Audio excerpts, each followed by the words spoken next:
let's just continue with these card reviews.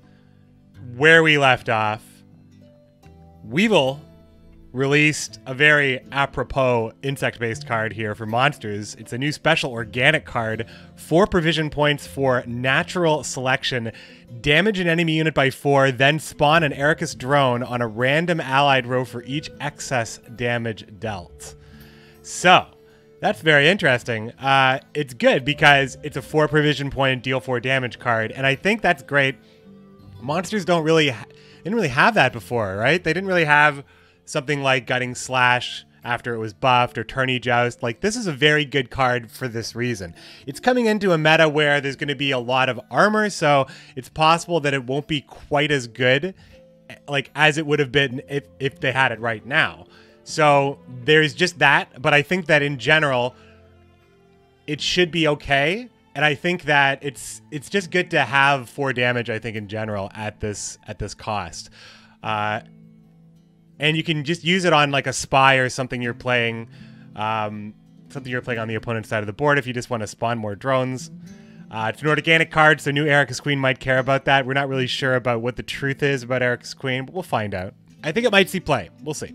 Lothari revealed Battle Preparation, a new Nilfgaard tactic at 4 provisions. Ooh, they have a couple of those now.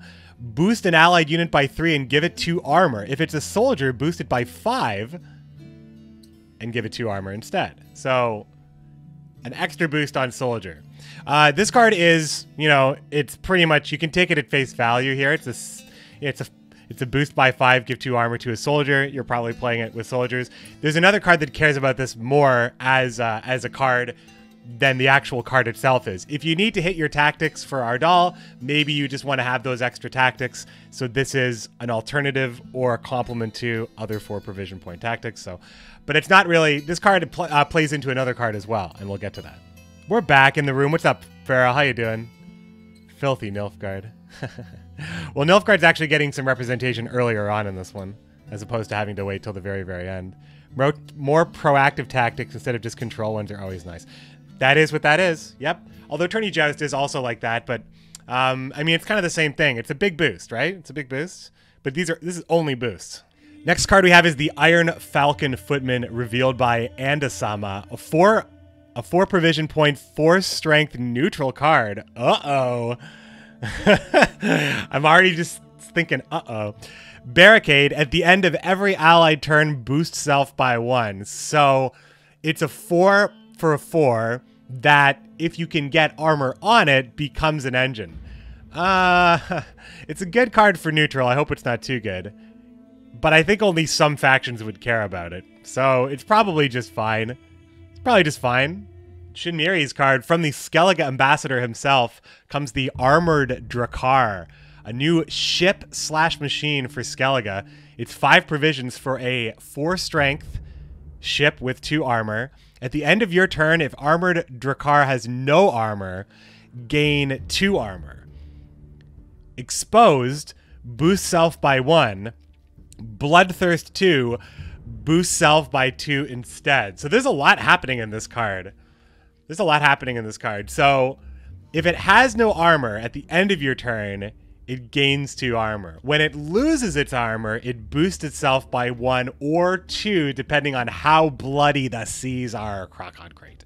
So I think that this is just going to be a really awesome card for Croc-on Crate that wants to deal in, or I mean, it doesn't have to be Croc, I guess. It's just, I think Bloodthirst is probably best with Croc, but Bran and Arnjolf also can make it work. But usually you want to have like the stuff that happens every round. So Bran and Croc's pings happen every round. I think it's cool, but it also works for all the things that self-wound, right? You want to break the armor because it gains the armor back and it boosts itself up. So it's like super good. Oh, Death Stranding soon, it's true. So I think that this is like, man, this is bringing back the Longship, right? This is bringing back the Longship. This is an alternative to the Veterans, or an alternative to anything that like, it's interesting. It doesn't take damage, so it doesn't work with Protector. I mean, no, it's never actually taking damage, right? Because it's just losing armor and boosting. So it's going to be a pain in the ass to remove, like, because you can't even hit it. So this is tough, right? More like Death Snoring, Chimpanzee with the with the T, that T in the face of Hideo Kojima. I'm excited. I want to play that. You need to do 6 damage in one. This card's broken busted. I mean, the thing is, it's not row locked like most ships are. So if this was row locked, it's not row locked. So I don't know. It looks pretty damn good for 5. It looks pretty damn good for 5, I must say. It looks like it could be better than the veteran for the same reasons why the veteran's good. It just creates a really deadly engine. It's going to be good. Oh, and this card here. Oh boy, this card's cool. But this card is Nilfgaard's Defender. So this is the cave troll for Nilfgaard. Same provisions as well. So it's valued kind of roughly the same. So this is a really cool one. This is Fifon Var Gernel. A human soldier for Nilfgaard. 9 provisions, 2 strength, 2 armor with Defender. Deploy, spawn, and play battle preparation. Which, if you need a reminder, is boost self by 5 and give 2 armor in this case because he is a soldier. So he will be able to buff himself up immediately using battle preparation at worst. Or at best, since he's your defender. So you probably want to play it on himself. So he ends up being a 7 strength, 4 armor defender, which is respectable. But it's also good because it triggers Assimilate, and it also triggers Deploy, and it also triggers a Tactic Charge as well. It does all the things that Nilfgaard wants to do, right? It's good. Nilfgaard would use this card in lots of different decks. The flavor for the Cave Troll for Monsters is that it's just a big, beefy unit. And Monsters generally cares about that more often than not because this guy is going to come down, protect all your thrives, and proc them all too. So I don't think that all the defenders will be like something that's just kind of just like pure beef. But Nilfgaard's is like very similar, but it cares about that. The defenders just seem super on brand. Neither one seems better than the other necessarily for its appropriate faction. This one seems to do more for the faction. But I think that the big beefy defenders, Monsters, should have it. This guy can be reset. There's a lot of weaknesses that this guy has that the other one doesn't. It's cool, right? The flexibility is so amazing. I know, it's so good. Like, there could be another defender or something else like on the board, or you can maybe give defender to a card so this guy can come down and protect one row while boosting up the other one. Like, I don't even know. But I think this card is an excellent card. Seems well costed. I love that it's an Assimilate trigger. It's like an in-house Assimilate, just right for Nilfgaard. Super dope card. It's one of my favorite reveals. And this reveal came from, oh, yes, Sealy. Shoutouts to Sealy from Finland. Northern Realms, Warfare. This is probably pretty good. The only reason why I'll tell you why I'm not crazy about this card. Let's just explain this card. 4 provision Warfare special card for Northern Realms. Boost an allied unit by 3 and give it 2 armor. If you control a knight, also give it vitality for 2 turns. Mad charge for Northern Realms. So the reason why I like this card is that it's a 4 provision Warfare. A-OK for Warfare decks that want to work with resupply. But I think that the Warfare decks that I want to run more often are the ones that care about machines, and this one cares about knights. So it's like 2 different kinds of Warfare decks, and I think I just want to focus on a machine-based Warfare deck, and this doesn't help me there. It's the only problem I have with this. Otherwise, it's probably okay if you don't want to brick Natalis and you're playing knights, you know? So there you go. The pricing on Defenders seems insane considering how much punishment they can take. I think if they're going to give a really good one to every faction, Cave Troll is... The thing about Cave Troll that's the scariest is that Cave Troll ends up at a 7 base, and 7's like hard to interact with, right? Geralt doesn't hit it. Geralt Professional doesn't hit it. You have to just deal damage to even get it to 6. You'd have to boost it to 9 to kill it with like you might run Nilfgaardian Knight Leo like as a fair I mean that was like a realistic thing that you could run in some metas. So there could be a meta where Leo Nilfgaardian Knight is quite good because the boost goes through the armor. So just boost it and kill it with Leo, I guess. It's a 2-round solution, which is probably what these cards are going to end up being. The thing about these cards is that it seems like solving it in a single round while the things that they're protecting get a turn to set up is where... But every faction is going to have this luxury. That's why I hope all the defenders are very good. They're just going to be like, they're going to be kind of like the card you want to bleed out of. If you haven't seen it in round 1 or 2, it's going to be a huge pain in your ass in round 3. But it's only going to be, it's going to be better protecting like in round 1. If round 1's crucial, like this is going to be such a good round 1 card.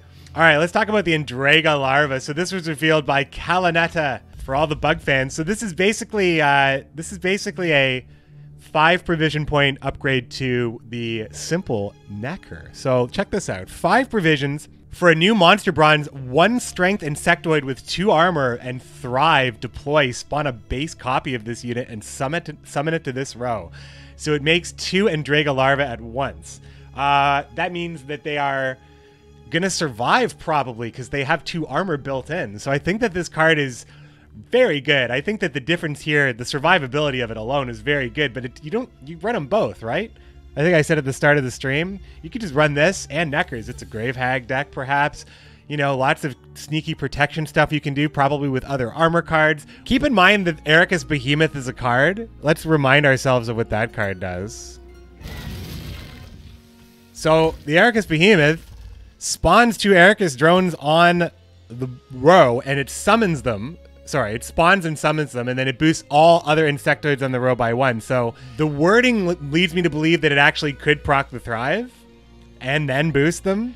One of the reasons why I didn't like this card is because Ericus has so many problems with row limit that this takes up way too many spots already for things that are probably just going to get eaten and replaced anyway. So if Ericus Queen was changing to not auto spawn on the passive, this card does get better, right? I think that it's easy to make enough insects to maybe think about running this if they do more insectoid stuff. But I mean, they're sure releasing a lot of insectoids. Piercing Missile or Piercing Missile, whatever you like. This is a new is it a tactic? Nilfgaard tactic? Neutral. All right, so this is like the new Northern Wind. Neutral tactic. It's piercing a Nilfgaardian soldier. Why would it be a Nilfgaard card? Piercing Missile. It's a 5 provision neutral special. Damage an enemy unit by 4, ignoring its armor. So that's some neutral armor tech right there. Seems pretty meta. Seems pretty reliable. Boat Builders. Max Tremere, aka Slows the Dyslexic Owls. This is a new Skellige neutral card. Boat Builders. 5 provisions for a 5 strength human pirate. On deploy, give 2 armor to an ally, and on order, give 1 armor to an ally, and if you control a ship, this card gains Zeal, which means that if you control a ship, you play this card for 5, and it gives 2 armor to 1 ally and 1 armor to a different ally. It's pretty awesome because barricade cards appear to be, they're around. I mean, there's already a neutral barricade card or 2. You already saw the Iron Falcon Footman. So this is a card that just needs a little bit of armor. So I mean, this is and it's, you know, the value's fairly up front. It's a 5-point card, so Hjalmar cares about this being in the graveyard. Pirates and ships getting support again. This time for like a full set of cards and not just the 3 cross-faction cards that Syndicate received. All right, my friends, we have 4 more reveals to cover here just to tie this video together for part 2 of our Iron Justed reveals. And we'll start actually, we'll go to Reddit here because the Imager album does not actually have this particular card that was revealed by GWENT Mobile Brazil. This is Mutant Killer. Mutant Killer is a new 5 provision point, 4 strength Salamandra mutant. On deploy, damage an enemy unit by 1, hoard 7, damage a target by 3 instead. It's an interesting card here for Iron Judgment because it's one of the only cards we've seen that doesn't care about armor and it doesn't have armor itself, but is a mutant and is a Salamandra card. So anything that cares about that for Syndicate will be able to care about this card. You look at this card and you look at a card like Renegade Mage. This card just feels like it's a little bit stronger just because it's just easier to have that condition. So if you wanted to build a more control-based Syndicate style deck, you'd go lower to the ground here. It's really gonna matter how much synergy this Salamandra kind of archetype is going to just have, or what's going to go on here. But we all know by playing against enough Syndicate that it's really not hard to get 7 coins as Syndicate, especially if you just kind of waste your early turns playing Eavesdrop, Slander, whatever. So then you can come down and just start controlling with this guy. He's a vicious looking dude. Not a bad card by any means, but we'll see how it turns out. It might actually end up being okay. Here we have Glynis Ep Lornark, awesomely revealed by Weisenberg here from his Twitter, because we don't actually get these paragraphs or anything. We have to write our own tweets. So this is a great reveal here by Weisenberg TV. Nilfgaard has many sons willing to fight and die for the Empire, but none of them as fierce and ambitious as this one daughter. Make the Emperor proud. Glynis Ap Lornark, very simple card, 7 provision point, 4 strength soldier with 3 armor, and assimilate 2.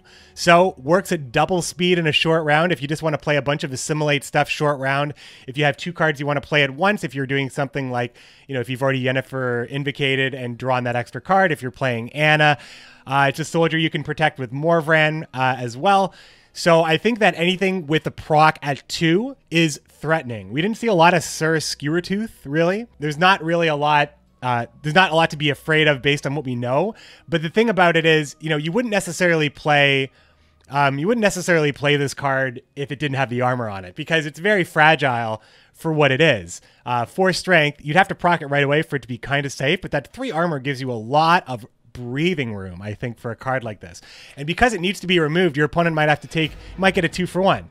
2 effects for 1. I think you might take it. Seems just fine, right? Just seems like a really strong mid-range card for Nilfgaard, and more support for what I think is a pretty cool identity that they have, taking over and using the resources of war against them. I think it's pretty dope. We talk about the Miner. Now, this is a really cool card. A 5 provision point, 3 strength dwarf with Harmony. On deploy, damage an enemy unit by 2. If you control a rowdy dwarf, ignore its armor. So yes, my stream pointed out that the apostrophe should not be included in this, where it says its armor, so shout out to that. But there should be a U in armor anyway. Canadians represent. Really cool card because it's another non-dryad that has Harmony, and I think that the Half-Elf Hunter has shown that these are viable cards.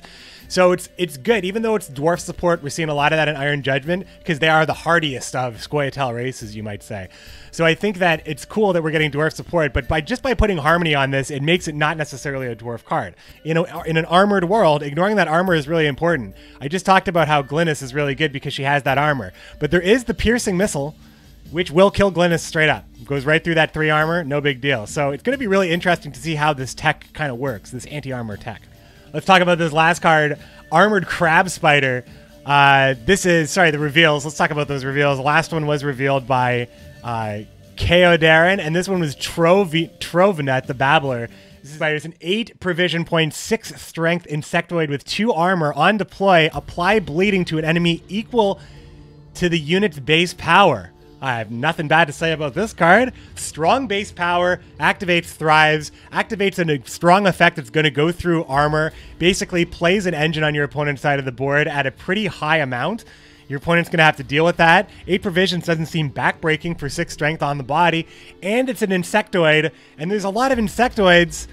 There's cards that already care about insectoids. Glusty's an insectoid. I think insectoids might be ruling the monster future and give vampires a run for their money on what's really good, you know?